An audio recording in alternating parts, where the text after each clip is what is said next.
Hey, what's up, Bulldog Nation? We are back with the Bulldog Breakdown with Coach Rocco. How you doing today, Coach? Now we're back in football. We're back in rhythm. Does it feel good to be back in sync? Absolutely. Game weeks in the fall are what you really look forward to. So, yeah, I love it. It's tough to play a game in August and then have to wait until mid-September before you're able to do it again. But that's what we did. We're excited to talk about Amherst. We're excited to talk about what's coming up. We've got another big week. Now they're just coming one after the other. And not only that, you enter football in conference play. So there's not much of a lead up.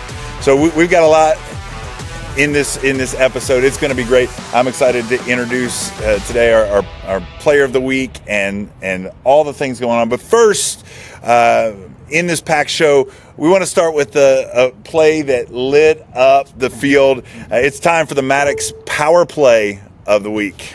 It's time for the Maddox Power Play of the Week, brought to you by Maddox Air, Electrical and Plumbing, keeping your home running strong.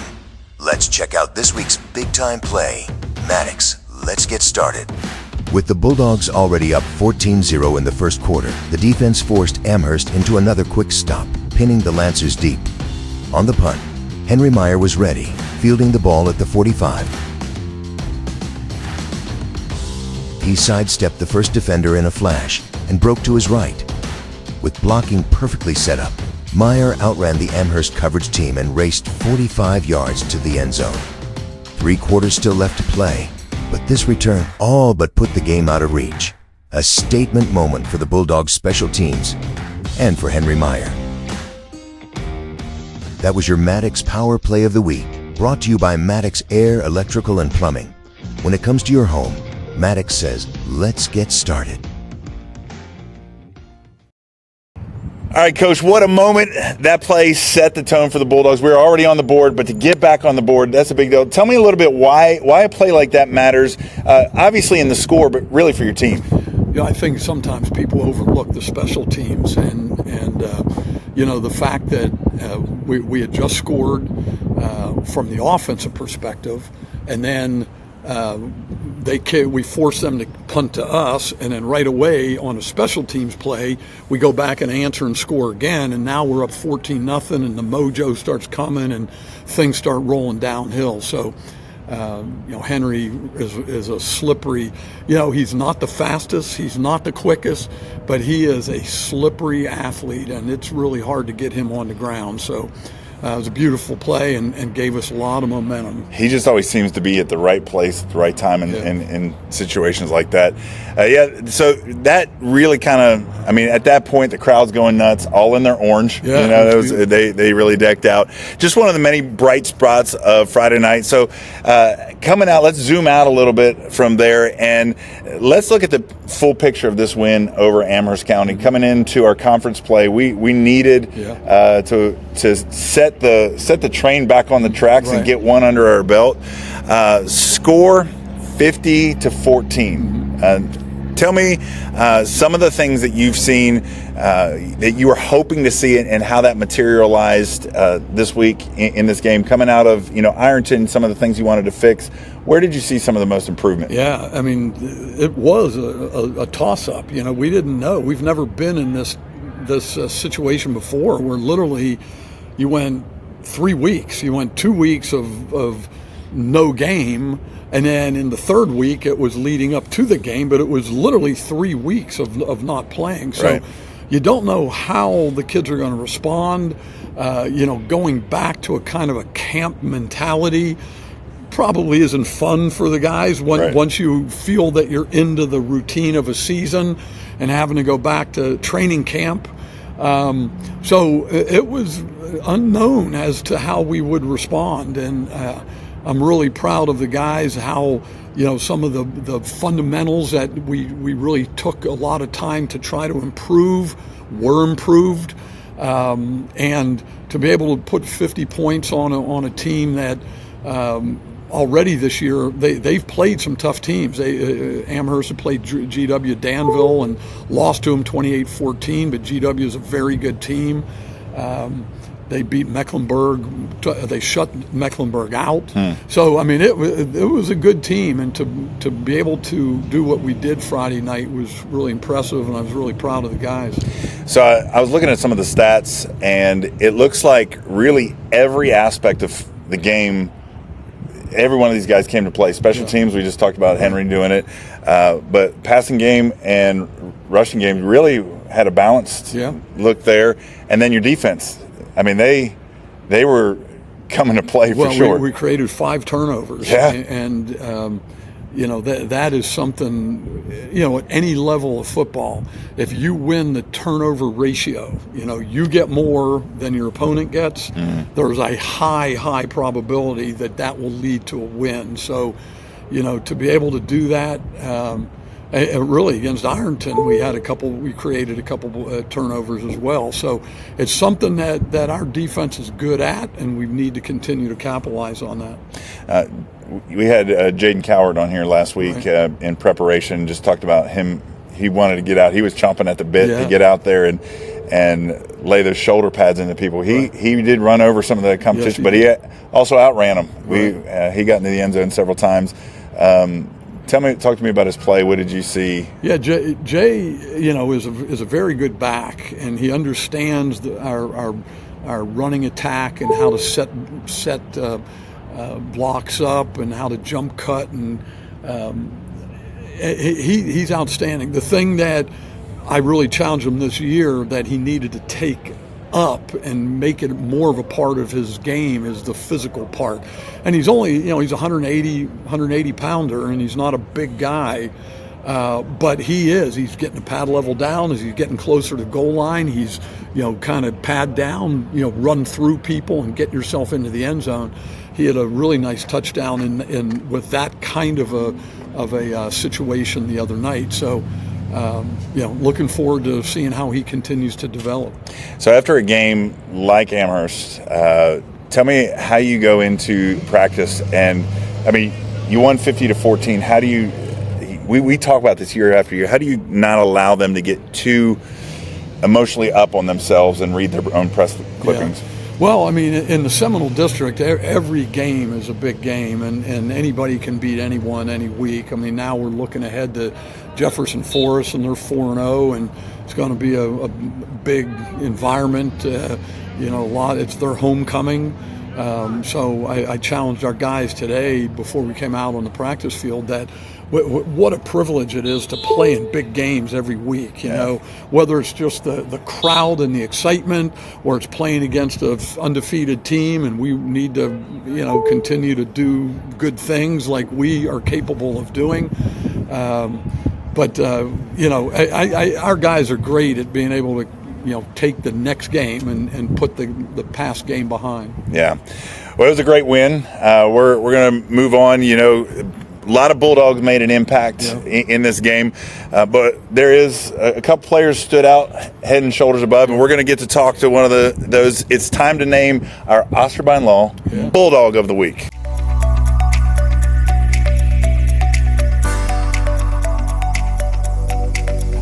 All right, Bulldog fans, we are here with the Osterbind Law Bulldog of the Week. Austin, how you doing? Pretty good, how are you? All right, Austin, big thing. I always ask guys with names like yours. My last name's Mumon. Announcers never got it right. So how do you say your last name? Tremblay. Tremblay.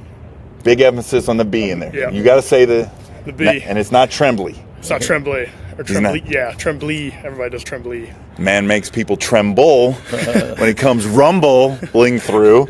But, hey, man, great game this week. Tell me a little bit about what that was like to have played already this year, right, in August. Yeah. It seems like a lifetime ago. Yeah. What was it like to prepare for a season, go play a big game like that, and then have all that time off? How did that impact you, and how did you stay ready to come out here and play Amherst this week? Right, so, you know, that huge game, the Ironton game, for like everybody was so hyped up. You know, we've been talking about this game since I think April was our meeting in the off season.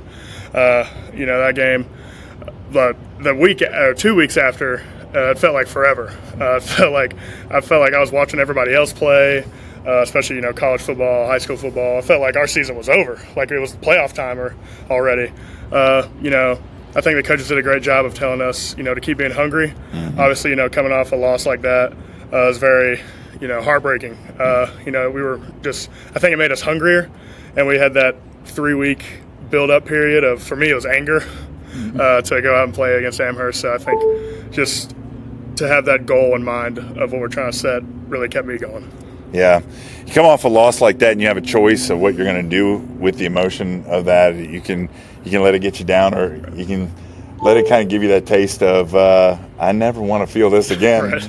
And to me, it looked like when you guys came out, you had a little bit of that. We're never going to taste that one again. I've watched you for a while. I've watched you play offense. I love when you swing out and catch that ball and look for somebody to hit. But I like watching you on defense too. Right. As a guy that played both ways, I always wondered which one did I like more. There's some games I liked one more than the other, but most of the time I had my preference. Not saying that you want to give up either, but of the two, which is the one that when you're strapping the helmet on, which is the one you're just eager to go out, offense or defense, if you had to choose? If I had to choose, I would definitely go defense. I love everybody, especially a bigger guy, wants to go make the play, go make the touchdown, and it feels good to get a pancake and all that. But there's something about defense, just that mindset. I love to know that I can count on myself to make a play when it's needed. Coach and I were just talking a little bit ago about the turnovers created this week. Coach said there was five turnovers. I saw a picture of you after one of those turnovers, absolutely howling at the moon. For you, whether it's you causing that turnover or you're right there when one of your guys does, what does that do for you as a football player to have that swing when that ball comes loose and you see one of your guys dive on it, or you get that opportunity to grab it? What does that do for you, game-wise? It turns the tide, honestly. When you get one big turnover or one huge hit, a great player sack, you just get a whole adrenaline rush, and it's just like, we're rallying. It's time for, if defense gets the ball or offense gets the ball, it's time to go punch it to them to end this drive. That turnover is the start of the drive, and now we got to end it with a touchdown. Yeah. Coach, we talked about him playing both ways. A lot of your guys do that. Right. But it seems like whether he's on defense or whether he's on offense, somebody's getting run over. He's a truck. Same question I always ask you about these guys that sit right here with us. What does it mean to have somebody that can clear a hole, can catch a ball, can run over somebody, can cause a turnover? What's a guy like Austin mean to this team? Yeah, you very rarely get a 270-pounder that is as nimble as he is, with soft hands and has the ability to do a lot of different things on the football field. He's rare that way. I'm sure that's why Liberty University saw something in him that they felt they could really continue to take him and develop him. Had a beautiful sack the other night against Amherst, and we need that. We need an individual or multiple individuals to be ones that are stepping up and making those big plays to kind of, like he said, turn a tide and get that energy going. Austin's been one of our guys on our leadership committee for the last couple years, and one of the leaders on our team. He's a excellent student in school. I'm speaking about Austin, speaking about a lot of our guys. We have quality young men in so many ways, and what they do on the football field, people see. You sit up in the stands and you say, man, he's a good player. Oh, man, he made a big hit. But they don't know the quality young men that these guys are, and we're just blessed to be able to coach them. Yeah. Hey, a little bit later in the program, Coach and I are going to talk about Saturday, being out here on Saturday, watching several guys get in that water. We had 13 guys initially going to do it, wound up with 14 being baptized. Austin, talk to me about the element of faith on this team. It's more than the name Liberty Christian is part of it. There's a lot of Christian schools that have that in name, but they aren't necessarily walking that way. Austin was one that got baptized last year. It's fantastic. Yeah. Tell me what how that translates onto your team, the way that you guys interact with each other, and the way that you guys play, the way that faith is a part of this team. Right. So, like you said, most Christian schools, you'll find out there, they kind of aren't really, from an outside view looking in. This school has changed my life completely. I've always identified as a Christian, but the second I came here in my junior year, I just felt something was different. And I think that faith, that walk with Christ, every single day, that discipleship, everybody has their own personal battles, but when you can lean on a brother and, go through the hard times like two-a-days and, things of that nature, it really brings everybody together. And I think, when everybody's together, you have a great team. Yeah. When you guys are in school, you guys have a platform. There's a lot of times people look up to you or they look at you to see how you live.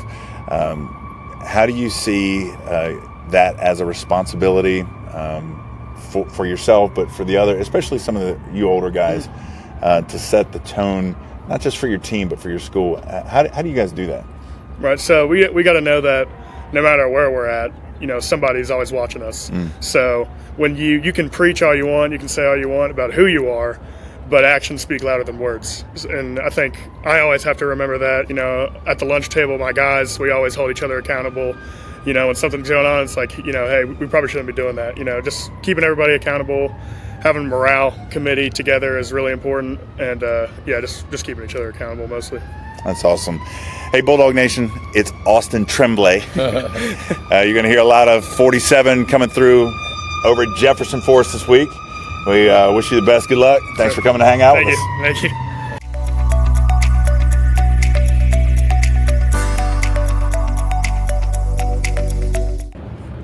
All right, family, that is what Bulldog football is all about. Guys like Austin Tremblay in there. We got to do something with Tremble. I don't know. Yeah. He's got to have some kind of – does he have a nickname that you know of? No, not that I know of. The man needs a nickname. We can get him one. Because I got to be on the sideline, and the one time I saw him caught the ball and turn, I saw the guy that he was about to run over. He was trembling. Yeah, his eyeballs got real big. Hey, we want to step back and look around the Seminole District. Mm-hmm. Some big games this week that I don't want to jump into the one I was thinking of real quick. Jefferson Forest played Liberty. The thing I'm seeing about Liberty that I love football and I like to see teams improving and stuff.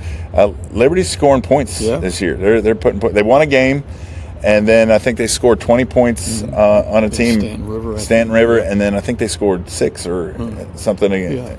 This week. So definitely. I don't want them to improve too much. No, I got you. But the one that obviously caught my eye is Heritage and EC Glass. Yeah. Heritage put 49 points on EC Glass. In a lot of the publications come out, I know that people ask you what's a game that caught your eye this week. Yeah. That's one that caught my eye. I was watching that on MaxPreps and I kept having to refresh it, going, wow, that's usually a game. They're very good. There's a lot of talent, very well coached. They're very good, but that's way down the way. Back to the Liberty Jefferson Forest game. Jefferson Forest is who we have next. Jefferson Forest has scored over 40 points, I think, in each of their games. High quality team, and so a lot of things going on this week, Coach. As we look at what's happening in conference play, I don't want to get too far before we just ask Coach Rocco segment, because we're going to talk about Jefferson Forest here a little bit. Okay. But each week last year, we kind of asked you a few questions. Yeah. And so I got a couple questions that always get asked to me about you, and then I got one of myself. First one is, what is your pregame routine as a coach? I think we did this a couple years ago, but it's been a little bit since. What do you do pregame? We'll pretty much keep the team here right after school. We'll have a pregame meal down in the cafeteria. Then we come down and we utilize that time to continue to meet, watch video. We issue the kids uniforms that they can start getting dressed and getting packed up and whatever. But we use every waking moment right up until kickoff to continue to reinforce the game plan, make adjustments and whatever. So, if I had a routine, I'm not like a superstitious person or anything like that, but the one fear I have is that we're not as prepared or ultra prepared and we use every minute, trying to continue to pour into the guys. Yeah. I've seen the schedule. It's clockwork. Yeah. We're going to be here at this point.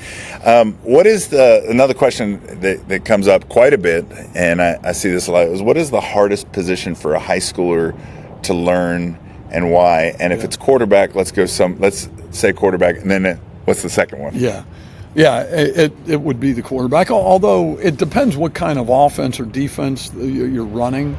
Some are a little more basic in concepts than others.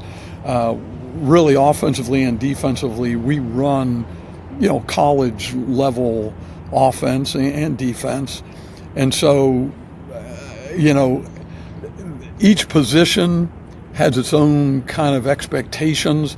On the defensive side, I would say in our defense, an outside linebacker is a very difficult position. You got to be able to contain on the edge. You got to be able to rush, play the run, but then you got to be able to read and still drop back into pass. That's a lot of things happening there that you got to be able to read your keys. And then we mentioned offensively, quarterback. Offensive line too. I mean, football is one, in my opinion, on the offensive line and up front, and some of the things that we do offensively and how we ask our big linemen to be able to understand the schemes that they're blocking and then be precise in their aiming points and so forth. I think that might be, aside from quarterback, one of the toughest positions on the offensive side. Yeah. I was put on defensive line, and basically they said, go get the ball. Go get the ball. Yeah. I had to keep that. I had to keep the contain as a defensive end, and then if I saw the ball, go get it. Right. Coach, my question is something that you've given me a privilege to be a part of. We talked a little bit over a month ago, I believe, about having baptism once again this year. Last year we were able to baptize quite a few guys out here that had professed their faith in Christ and wanted to make that public. And a really special moment right out here on the field. And immediately, talking with team chaplain Tyler and you, and there's a desire to do that again, and a prayer and a hope that these young men, many of them would want to do the same. And this year, by the time we got out here, you had 13 guys ready to profess faith in Christ. How do you get to that point? Like, what's going on in your team that you're preparing a college type offense, a college type defense, but there's still something happening to where these young men are coming to Christ and making that decision that they want to make that profession? Where does that come from? I mean, you've been around. You've seen our day-to-day operation and how we truly put, Christ and the Christian thread woven through our program at every juncture. So the kids are seeing it, hopefully seeing their coaches living it. They're experiencing it. Each other are influencing each other. As you said, way back at the beginning of the year, we went to our entire program and said that we're going to do the baptisms again. Last year it was 9 athletes, and it was just last year it was just our varsity and JV. This year we went all the way down into our younger group, so we had the entire program invited to participate, and that we got to 13 this year. But that's a special day, and as I say, we have that Christian thread woven through everything that we do. We still want to do something each year that's kind of significantly pointing towards a Christian effort. 3 years ago, we took a bunch of our guys down to Guatemala on a missions trip, and we would like to do that again, and would love to do it every year. Last year, the baptism became that emphasis, and 9 of our student athletes took advantage of that, and then. This year, again, we felt like let's expand it and go down with the younger kids and have the whole program together on that field. And I mean, you were here. I mean, it was a beautiful thing. I mean, there was probably 250 people here celebrating those 13 kids from the middle school to the JV to the varsity. So, it's really living out our faith day to day. And, we're playing football. That's what we do, but that's not who we are. And, to be able to have these young men, profess publicly that this is who they want to be. They want to be a child of God. It's a beautiful thing. Yeah, it was exciting. Obviously, Liberty Christian is a ministry that was born out of the local church, and so it was neat to see. Pastor Jonathan was here, and Pastor PJ was here, Pastor Andy, and then what a privilege that I get to be here. And one of the most encouraging things I heard on Saturday is Jared Hesse came up and he was talking to me about the boys from the middle school, and he said, "Man, we've been able to sit down with each one of them and confirm their faith," and I love that, because we're talking X's and O's, but for a young man to have a coach sit down and look him in the face and say the most important thing is Christ, and to hear you guys, to be able to see it on all levels of the program. I haven't been with the middle school as much, so to hear that even all the way down there, and then it was really neat at the end because of these young men professing their faith and being baptized.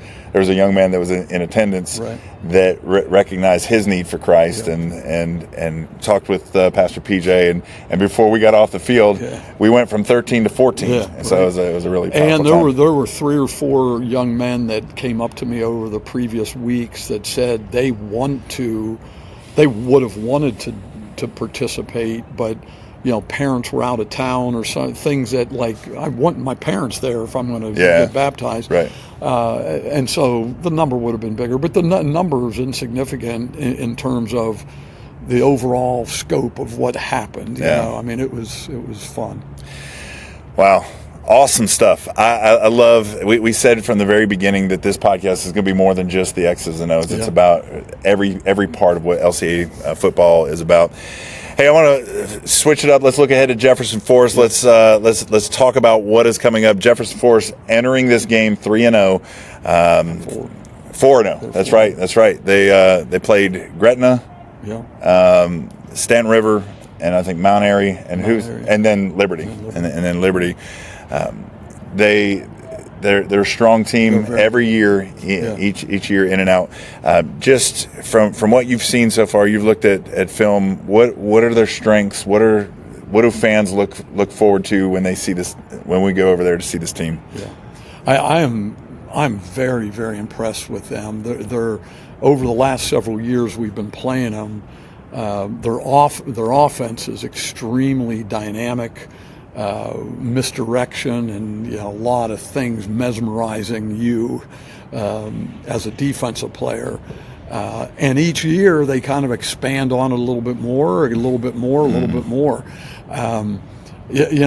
I personally have been doing what we do offensively for a lot of years, and sometimes you can't teach an old dog new tricks, but it truly is an offense that if I were to be a young guy and say I'm going to go start over again, what they're doing, and Coach Cruz and his staff do a really good job of coaching the boys, but then coaching the fundamentals of what it is they're doing. That is a dynamic offense, and no wonder they're scoring 40 points a game. Right. And then they're tough kids. I mean, defensively they're very fundamental and don't make mistakes. And always, have tough kids. I mean, it's going to be a war. It really will. I don't use the word rivalry lightly, but this has been a very hotly contested game. A couple years ago, being over there, and then being over here, that a lot of people come out for this game. But this game is early this year. This isn't a late season game. Right. What's the difference in playing a team like Jefferson Forest this early in the season? How does that affect your preparation? Yeah, I mean, we're still in a lot of ways still trying to find ourselves. Right.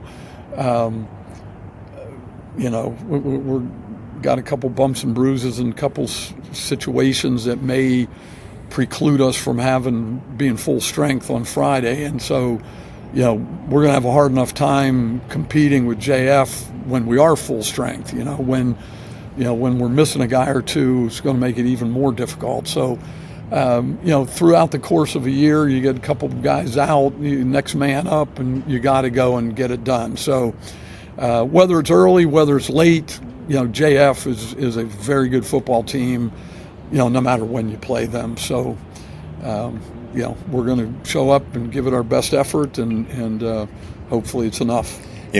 Playing over at their stadium is always it's a tough environment. Yeah. They've got an incredible student section, and their fans really come out. But right. I'm going to tell you something. This last week, I was really impressed with the Dog Pound, with our fans. I took a picture over here right towards the end of the game. Yeah. I mean, we were up 43 points, right. And the stands were packed, and the kids were still having a great time. A great atmosphere, and I'm so thankful to Bulldog Nation for coming out and supporting. They supported the Gaudio Foundation. It was elementary night, so we had a bunch of young families out there to kind of catch the fever, the Bulldog fever. And then varsity football game, Friday night lights, our band, our cheerleaders, it was just a beautiful high school experience. Yeah, we really need that kind of energy. Dog Pound, I'm calling you guys out. You guys are incredible. It was awesome, but here's where let's go 15 minutes over that way this Friday. Let's show up and be loud and really make our guys feel it. Hey, Coach, any final thoughts as we come to the end of this week? No, I don't know if maybe someday you can explain your new technology that you have here to the fans at home, but thank you for what you do, Cody. I mean, you came and did our Thursday pregame chapel. Right. Then you did our baptisms. You do the podcast. I mean, you're selfless. A servant, and really appreciate your contributions to our program. Well, I love what I get to do. On top of this, I get to be a youth pastor, and I wouldn't be in the place that I am now without LCA. Yeah. LCA was a huge part of my transformation as a young football player, but as a young man that needed someone to speak into my life. My coach, Scott Allen, led us to the first state championship, but even more so, like you, we were the ones that started singing "Victory in Jesus" at the end of those games, and I still come down on the field and I get emotional. Yeah. I'll pull off my hat. I don't have a helmet on anymore, but I throw that thing up because I just remember how powerful that was. So anything I can do to be a part, it's awesome. Hey, LCA football is on this weekend. We can get tickets on GoFan. Get them early. Show up. Be loud. Thanks to our sponsors, Maddox Heating and Air, Osterbind Law, and Hickey Plumbing, Electric, and Air. Yeah. They do air too. They had their first the field goal challenge, and the kid made the field goal. $100 gift card. So. That's awesome. Yeah. It's exciting to be a Bulldog, so we want you all to be there. Hey, if that's all you got, stay loud, stay proud, and as always, go Dogs.